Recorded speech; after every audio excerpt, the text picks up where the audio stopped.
Oke, Assalamualaikum warahmatullahi wabarakatuh. Mohon maaf tadi di video pertama terpotong. Saya lanjutkan kembali ya. Jadi tahapan pada saat seseorang melakukan metode ini ya untuk suatu penelusuran atau penelitian, bahwa tahapan yang pertama adalah observasi. Itu contoh pada misalnya untuk melakukan skripsi, itu ya, tugas skripsi yang pertama harus dilakukan oleh seorang mahasiswa yaitu mengobservasi. Jadi mengumpulkan data-data yang akan dijadikan sebagai referensi untuk dijadikan nanti di percobaan atau penelitiannya. Kemudian yang tahapan kedua adalah hipotesis. Pada saat tadi dikatakan bahwa misalnya kita mau mengidentifikasi atau mau melakukan percobaan terhadap misalnya screening antiinflamasi terhadap daun tertentu gitu. Nah, maka biasanya hipotesis itu yang digunakan itu adalah biasanya mungkin kebiasaan orang menggunakan daun yang diduga itu bisa membantu pada proses inflamasi. Nah, itu baru dugaan awal. Sehingga untuk meyakinkan atau menguatkan apakah misalnya sampel daun tersebut bisa ekstraknya, terutama ya, ekstraknya bisa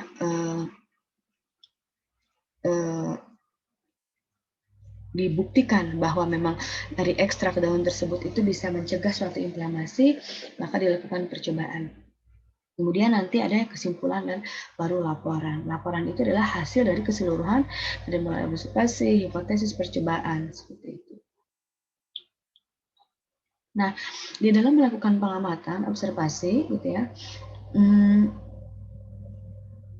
ini kita bisa ada dua teknik yang bisa digunakan.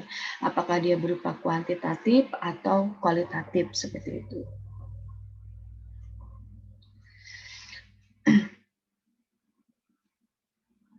Kalau yang disebut dengan data kuantitatif, yaitu data yang memiliki ukuran. Ya, kalau kualitatif itu tidak berdasarkan ukuran, tapi biasanya berdasarkan sifat, gitu ya.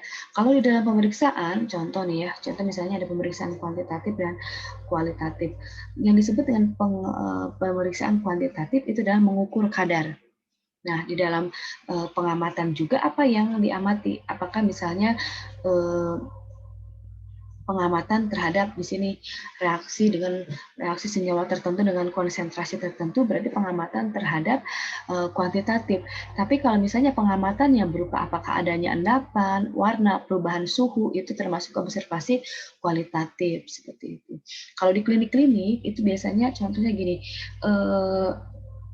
pengukuran kadar glukosa itu kan menggunakan miligram per desiliter, itu termasuk kuantitatif. Tapi kalau misalnya pengukuran urin, misalnya menganalisis urin itu dengan menggunakan carik celup, itu hanya melihat perubahan warna, itu disebut dengan pemeriksaan atau pengamatan secara kualitatif seperti itu. Kemudian ada hipotesis tadi, hipotesis itu baru sekedar praduga ya, praduga misalnya ada orang yang mengatakan bahwa sampel tersebut atau misalnya penelitian terhadap air tersebut kok diduga ada bakteri karena misalnya ada yang mengkonsumsi kok langsung sakit perut atau diare, itu baru hipotesis. Hipotesis ini bukan dikatakan teori kalau sebelum keluar yang namanya hasil penelitian atau hasil percobaan. Ya. Kemudian nanti ada menarik kesimpulan dan membuat laporan. Nah, kita bahas mengenai materi ya. Materi yang ada di dalam ilmu kimia itu apa? Yaitu segala sesuatu yang menempati ruang dan memiliki massa ya. Udara gitu ya. Kemudian cairan atau benda-benda yang ada di alam ini termasuk suatu materi gitu ya. Kemudian sifat-sifat kan materi itu ada yang padatan, kemudian ada cairan dan gas ya gitu. Kalau padatan seperti batuan, kapur, logam itu disebut solid atau padatan, kemudian liquid itu cairan ya. Apa namanya itu minyak bumi, kemudian air, kemudian minuman-minuman ringan itu termasuk liquid atau cairan. Gas ya itu salah satu dari jenis materi. Jadi ada 3 bentuk solid, liquid, dan gas. Ya, sifat dari materi itu ada dua jenis. Yang pertama ada sifat intensif dan sifat ekstensif. Kalau sifat yang disebut dengan intensif itu adalah sifat di mana dia tergantung, tidak tergantung pada jumlah materi yang diukur. Contoh titik didih, suhu, titik beku, gitu ya. Jadi tidak bisa, misalnya air itu harus ditentukan bahwa suhunya adalah 100, tidak. Tapi kita melihat sifat intensif itu berapa suhu yang terjadi kalau air itu dipanaskan.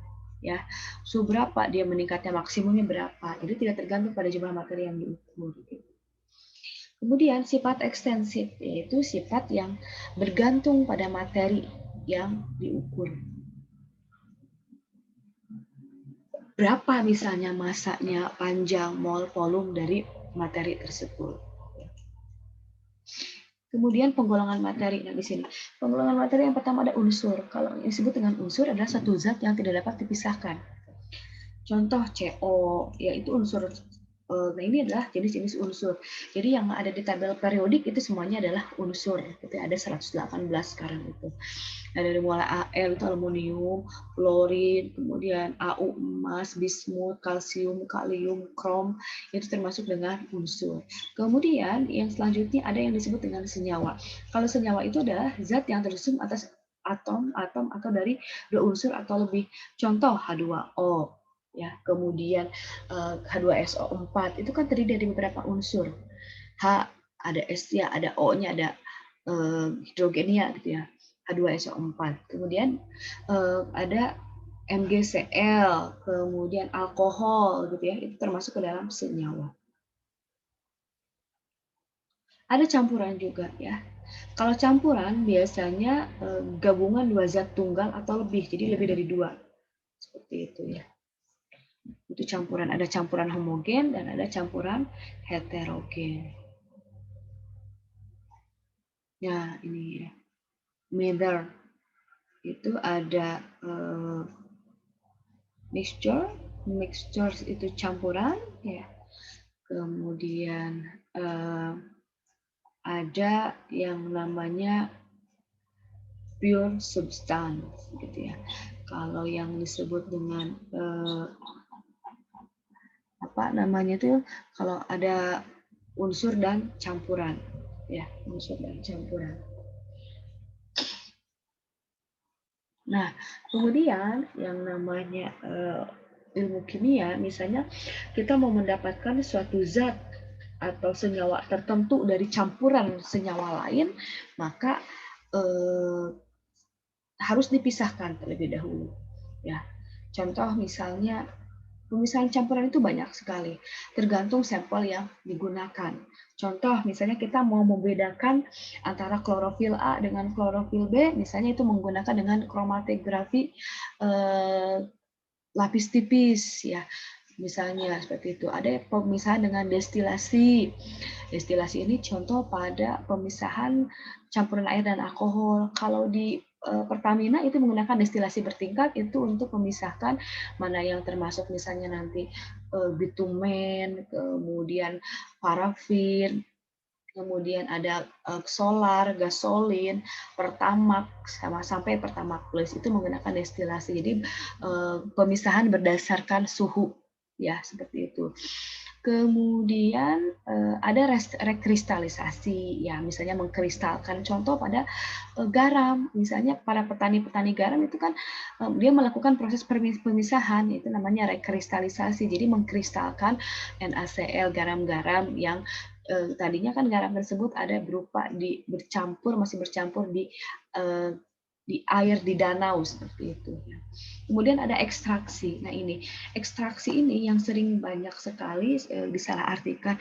Ekstraksi itu bukan berarti kita membuat misalnya memblender sebuah tanaman atau buah dengan blender kemudian disaring, bukan, itu namanya jus. Kalau yang ekstrak ini dia melakukan pemisahan tapi menggunakan pelarut. Contohnya apakah pelarutnya alkohol, apakah metanol, apakah heksan. Nah itu jadi ada pelarut yang digunakan ya seperti itu. Kenapa? Karena dengan menggunakan pelarut itu nanti kan ada yang ikut ke pelarut, kemudian nanti kalau yang senyawa murninya dia tidak ikut dengan senyawa murninya dia akan ikut dengan pelarut.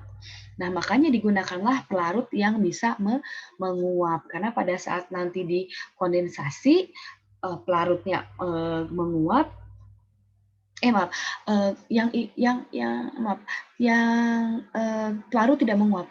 Maksudnya pelarut dan air, ya. Nanti kan kalau yang air kan bisa diuapkan. Jadi kalau senyawa murninya nanti dia ikut dengan air menguap baru terpisah si senyawa murninya seperti itu.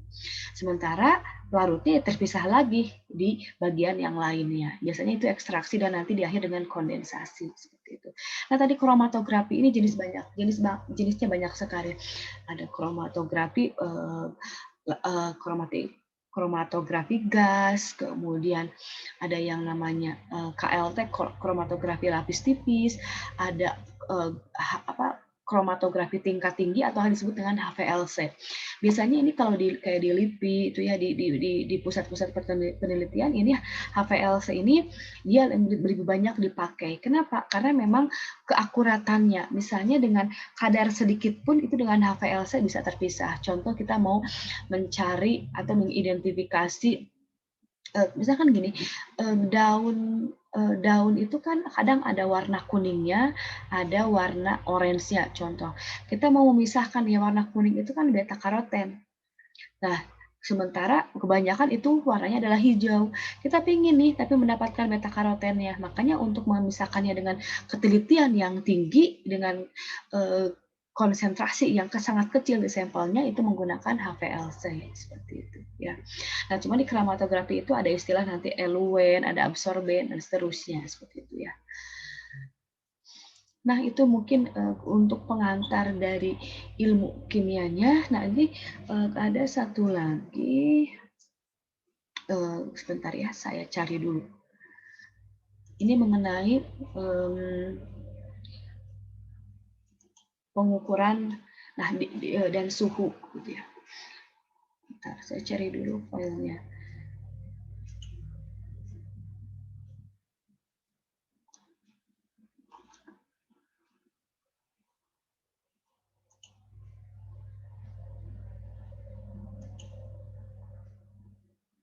Pengukuran dan suhu.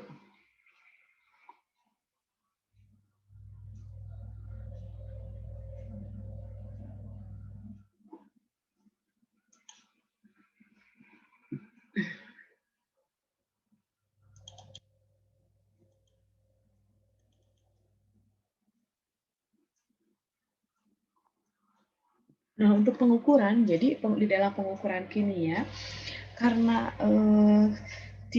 tidak semua sama, tidak sangat berbeda ya pengukuran kimia dan fisika. Kalau misalnya di lab-lab itu kita mengukur misalnya volume suatu zat itu kan menggunakan ada yang namanya labu ukur, kemudian ada pipet volume, ya ada mikropipet seperti itu, ada tabung reaksi. Nah, seperti itu. Itu untuk yang bersifat sampelnya larutan gitu ya. Kemudian bagaimana pengukuran untuk yang bahan-bahan zat? Biasanya menggunakan neraca analitik yang untuk zat padat seperti itu ya. Biasanya digunakanlah neraca analitik. Nah, kemudian kalau untuk pengukuran ya untuk yang lainnya sama saja.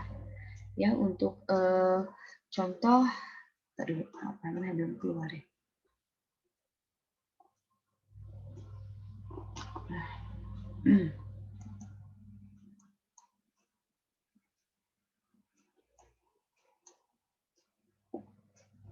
Nah, kalau untuk suhu di pengukuran kimia ini menggunakan Kelvin. Jadi Celsius ditambahkan dengan satuan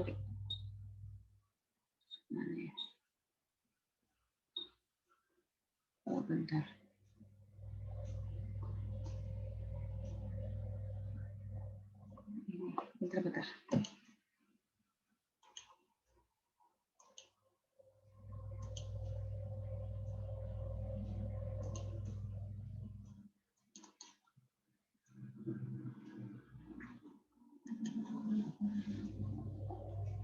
Nah, untuk pengukuran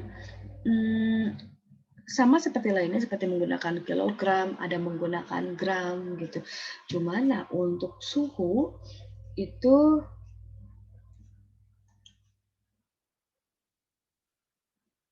nanti menggunakan tadi derajat Kelvin. Kelvin itu ditambahkan 273. Jadi suhunya tidak menggunakan derajat lagi, tapi di dalam apa namanya itu penulisan di kimia itu biasanya di pengukurannya, pengukuran untuk kimia itu menggunakan derajat Kelvin, gitu ya, seperti itu. Oke, paling itu saja mungkin saya cukupkan dulu dari saya untuk pemaparan di pertemuan pertama ini. Terima kasih untuk yang sudah menyimak video penjelasan pertemuan pertama ini. Terima kasih. Assalamualaikum warahmatullahi wabarakatuh. Kalau misalnya ada yang mau didiskusikan, boleh di via grup mata kuliah saja.